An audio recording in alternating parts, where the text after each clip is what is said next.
Since ancient times, we've wondered, of what exactly are we made?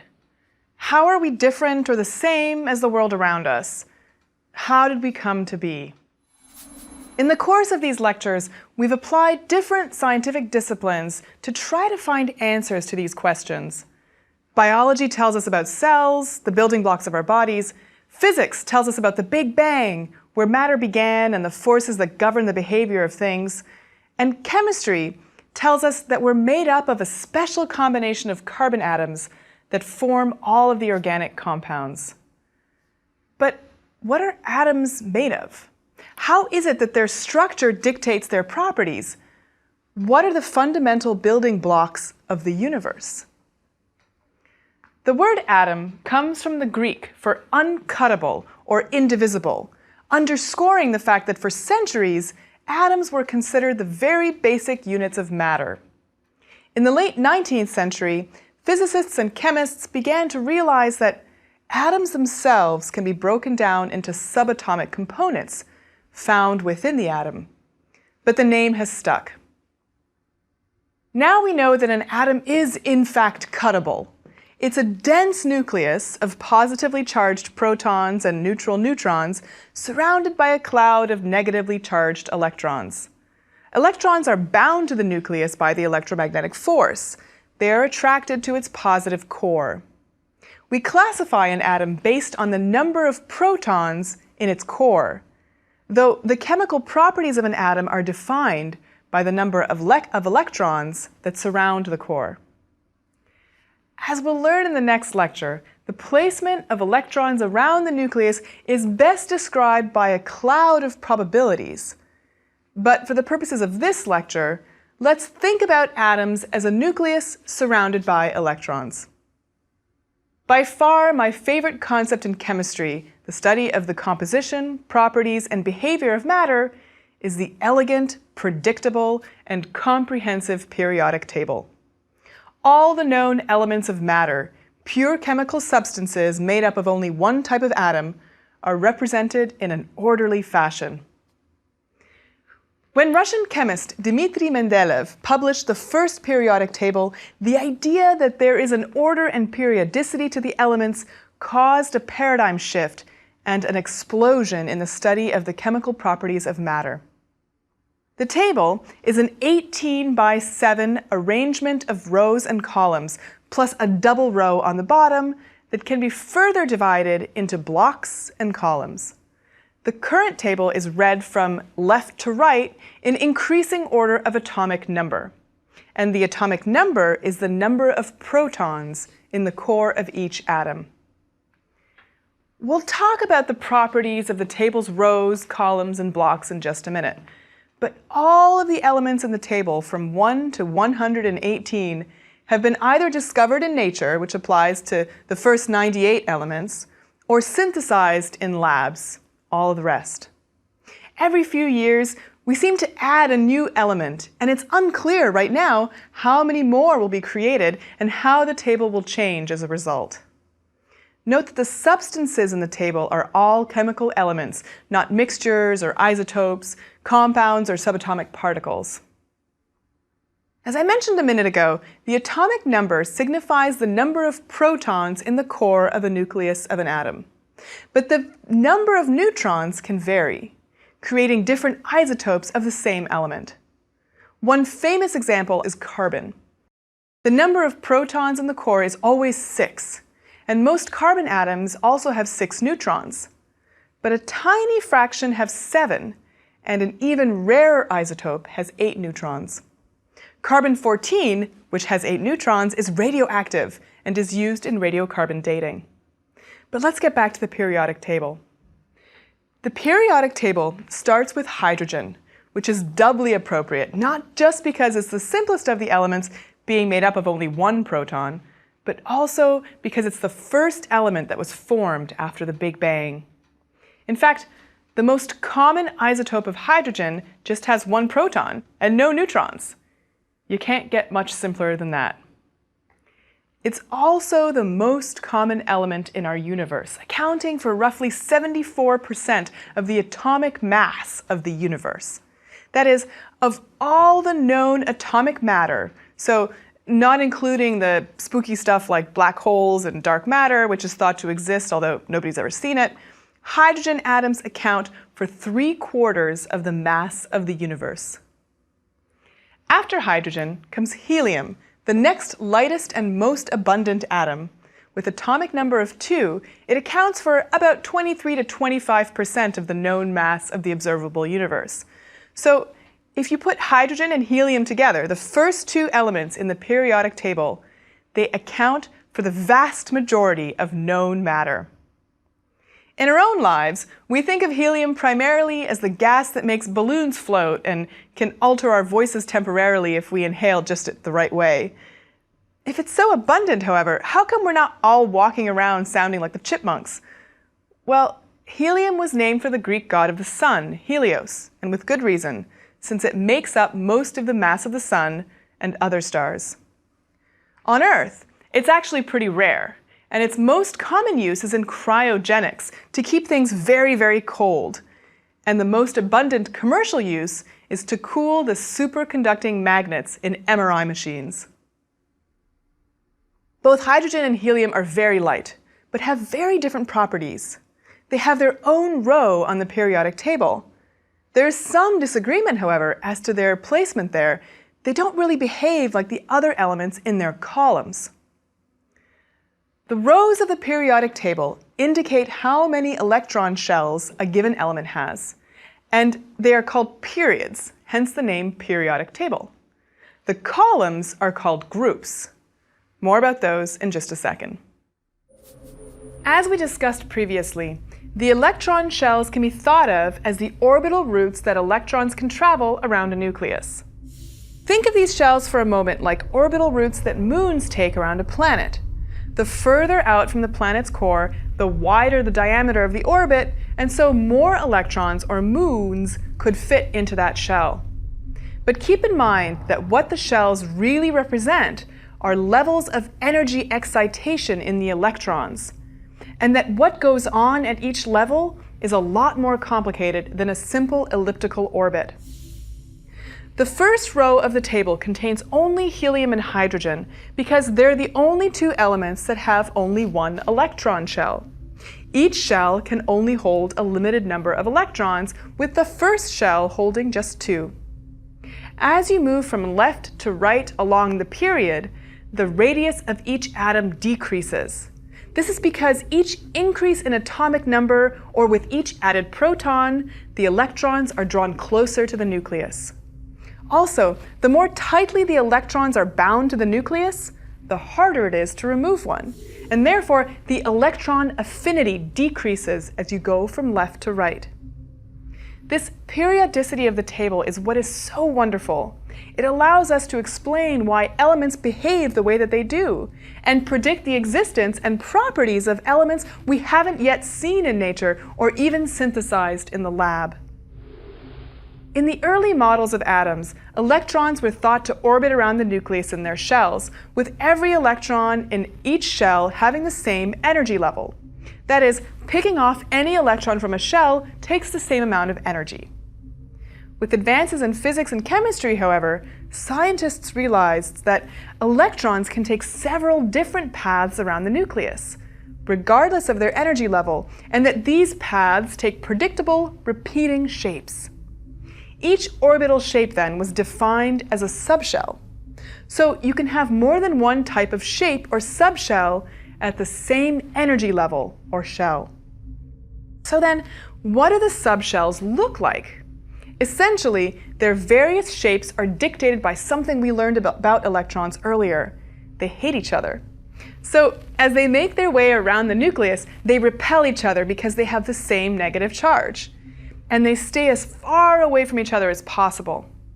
Let's see how that plays out as we gradually populate a theoretical atom with electrons. First, let me distinguish between shells of an atom and subshells within those shells. Each atom has a specific number of shells or energy levels that you can think of roughly as layers of an onion. The further out the layer, the larger its circumference, and therefore the larger the number of electrons it can accommodate. But unlike the layers of an onion, as we add electrons to any given shell, the electrons start to take one of several different routes or orbitals. These orbitals are called subshells to indicate that they're all part of the same energy level in a given shell, but have different shapes. These orbitals also follow a predictable pattern. The first 2 electrons orbit the nucleus like a sphere. The next 6 electrons take routes that look like dumbbells. And then the next 10 take more complicated 4-lobed, pear-shaped routes. To get a sense of how these shells and subshells are populated, let's consider each one in turn and add electrons as we move along the periodic table. The first shell is just pretty simple. Electrons orbit the nucleus with routes that look like a sphere, and there are a maximum of 2 electrons total in it. The first shell doesn't have an additional subshell, or more precisely, the spherical root is the subshell. In reality, the first subshell is called S for sharp, not for spherical, because that's what it looked like to early spectroscopists. Now, each additional electron that we add to the atom needs to first populate the spherical subshell in each shell or energy level. So if we add a second shell, then 2 of its electrons also go around the nucleus in a spherical route. So if we only had 4 electrons total, we have 2 energy levels, or 2 shells, and 2 subshells, and both of these subshells are spherical in nature. But now, the spherical route is getting a bit crowded, and the next troop of electrons has to find a different route to avoid those already orbiting the nucleus. In pairs, the electrons take routes along a shape called an ellipsoid, which looks a bit like a dumbbell. And each pair forms these subshell routes at right angles to each other. So now, in the second row of the periodic table, we have 2 electrons in a spherical route at energy level 1, 2 in a spherical route, and 6 in the ellipsoid or dumbbell routes at level 2. Now, if we go down one more period to level 3, or the third row of the table, we again have 2 electrons taking the spherical route, 6 in the ellipsoids, and now we can add 5 more orbital types, which are ever more complicated, each with 4 pear-shaped lobes. Now remember, each row defines a different number of shells or energy levels, and each of these different routes or subshells defines a different block. One block is called the S block and represents the spherical route. Then the P block is the ellipsoids, and the D block is the 5 4 pear-shaped lobes. Finally, the F block with even more complicated orbital routes. Let's take a look at what elements these blocks on the table contain. The S block, where the outermost electrons are those that take the spherical route, is made up of alkali and alkaline earth metals, chemicals that are usually shiny and whitish, with the property of having a pH value that is basic. Now, pH is a measure of how much of one type of ion is present in the liquid form of the substance. A low pH indicates that the solution is acidic, like gastric acid. A high pH indicates that it's basic, like bleach. Distilled water has a neutral pH. So alkaline is often used as a term to indicate that the substance has a basic pH. The P block, with the ellipsoid orbitals, contains all of the nonmetals, transition metals, and the noble gases. They're called noble because they're inoffensive, odorless, colorless, and tend not to react, just like the aristocracy. The P block elements tend to be the most diverse group in terms of their properties, and they are generally not metallic in character. The D block, with the 4-pieced pear-shaped orbitals, contains primarily transition metals, and these elements seem to be fairly similar to each other in terms of their properties. In this block, the electrons that dictate and form chemical bonds with other atoms aren't necessarily in the outermost shell, but rather it's the electrons that travel the furthest away from the nucleus, which in this case isn't always those in the D block. Finally, there's the F block, the lanthanides, or the rare earth elements, and the actinides, all of which are radioactive and include uranium and plutonium, which are used in nuclear reactors and weapons. The orbitals for this block are even more peculiar. The details of these blocks are not critical for our purposes, but the main point here is that the orbital patterns of the outermost electrons dictate the properties of the elements in those blocks. The periodic table is an elegant representation of one of Mother Nature's marvels. Each of the elements in a block is similar in terms of chemical makeup and behavior because of how electrons orbit around the nucleus. Now that we've explored the periodicity of the periodic table, it's time to peek inside the atom and learn about the subatomic particles. Particles that are even smaller than the atom itself and which obey the laws of quantum mechanics. The notion that atoms can be further broken down into even smaller components intrigued physicists throughout the second half of the 20th century. Dramatic progress in the 21st century, including the discovery of the Higgs boson, continues to make particle physics among the most exciting and popular branches of science. In the 1970s, a model of subatomic particles took shape. This model is known as the Standard Model. For some physicists, it's sometimes thought of as at the core of a potential theory of everything. There are still aspects of the universe that it doesn't cover, such as how gravity works, and so it falls short. But it does have huge explanatory power and occupies some of the brightest scientific minds of our time. So let's take a few moments to understand it. The Standard Model predicts that there are elementary particles that cannot be further broken down. We used to think that atoms were elementary, then that protons, neutrons, and electrons were elementary. But now we're quite confident that the elementary particles are in fact fermions and bosons. Particles are categorized as either fermions or bosons based on their spin. Fermions have half-integer spin and bosons have integer spin. And spin is the angular momentum of a particle, its rotation on its axis, sort of like a spinning top or a basketball spinning on your finger. It turns out that elementary particles, like different pitches in baseball, have individual spin trajectories. We classify curveballs and knuckleballs based on how the ball travels through the air. So we classify fermions and bosons based on how the particle moves too. Simple enough. But what does it mean to have half-integer or integer spin? The truth is that this is one of those questions in quantum mechanics that are very difficult to answer with a simple explanation, which, as Richard Feynman would attest, means that we don't really understand it yet. But suffice it to say that for now, we know that the angular momentum needs to be half of what it is when it is integer spin in order for the equations that accurately predict its properties to be completed. These half-integer spins are not symmetrical, which might explain why they are half-integer rather than integer spin. Matter is made up of fermions, of which there are 12 kinds or flavors. Force is carried by bosons, which can be either gauge bosons or the Higgs boson. Let's start with fermions. There are two types of fermions, elementary and composite. Elementary fermions consist of leptons, which include electrons and their buddies, and quarks. Composite fermions, which are also known as hadrons, include protons and neutrons, which are both made up of various kinds of quarks. Now, the quarks, as you might expect, have wonderful names. Just the word quark itself is a little bit funny. But the 6 flavors of quarks are up, down, top, bottom, charm, and strange. Up and down quarks are the lightest in terms of mass, and there are 4 types of quarks that change into up or down quarks as particles decay.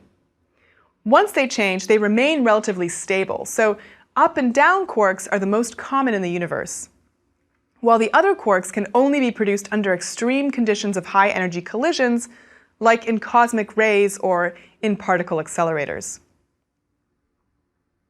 In fact, quarks can't be directly observed. They're sneaky that way, and can only be found as part of composite fermions or hadrons, like in protons and neutrons. Moving on to leptons, the most famous one is the electron, whose activity affects so much of our lives, from our biological functions to electricity to chemistry. Leptons too come in two forms: charged particles like electrons and neutral ones called neutrinos. Charged particles interact with others, of course, but neutrinos keep to themselves and are therefore rarely seen. Just like there are 6 flavors of quarks, there are also 6 flavors of leptons. Mother Nature's elegance seen in even the smallest of things. These flavors can be further categorized into 3 types, called generations, with each generation composed of 1 charged lepton and 1 neutrino: electron, muon, and tau. So we have the electron and the electron neutrino, the muon and the muon neutrino, and the tau particle and the tau neutrino. Like charm, strange, top and bottom quarks, the tau and muon leptons have a larger mass than electrons, and so they rapidly decay into electrons and can only be produced in high-energy collisions. So we've added 12 new subatomic particles to our knowledge base, but for practical purposes, the ones that we're most likely to encounter are also the lightest in terms of mass: the up and down quarks and the electrons. So how do we know the others exist? Well, to find them, we had to build massive particle accelerators like the Stanford Linear Accelerator in Palo Alto and the Large Hadron Collider in Switzerland. The Swiss Collider has gotten the most attention because it's one of the largest and most complex experimental facilities in the world. We have one last set of subatomic particles to consider: the bosons, named after Satyendra Nath Bose, an eminent physicist who, along with Einstein, described the ways in which particles with integer spin values behave. As I mentioned earlier, what differentiates bosons and fermions is their spin. Fermions have a half-integer spin, while bosons have an integer spin, meaning that the wave functions that describe the routes that fermions take as they travel through space are not symmetrical. Bosons, in contrast, follow a wave function that is symmetrical. Another difference is that although all fermions of the same flavor are the same, that is, one electron is exactly like another, they hate each other. So that 2 electrons cannot share the same quantum state simultaneously. They repel each other. Remember that according to the Pauli exclusion principle, no 2 identical electrons, actually the rule applies to all fermions, can occupy the same quantum state simultaneously. They can't be in the same spot with the same spin at the same time. Now bosons, they're not so picky, and they can share quantum states. In fact, there is no limit to how many bosons can occupy the same quantum state. This feature, along with the fact that they have an integer spin, makes elementary bosons act like glue. They hold matter together. So how do they accomplish this? What gives them their glue-like properties? Well, for one thing, they don't have any mass. Careful now, we're delving more deeply into the spooky nature of quantum physics, but bear with me. How can they not have mass? Well, to answer that question, we need to think about what having mass actually means. In physics, we define mass as the resistance to being moved. This makes intuitive sense when we think about the things that we know have mass. The heavier the object, the harder it is to move. But keep in mind that mass and weight aren't quite the same thing. Mass is how much matter an object has, no matter where it is in the universe. Weight is how hard gravity is pulling on the object, and it can change depending on whether the object is on the Earth or the Moon or somewhere else. Now, let's go to the other end of the spectrum and think about what it would be like not to have any impediments to your movement.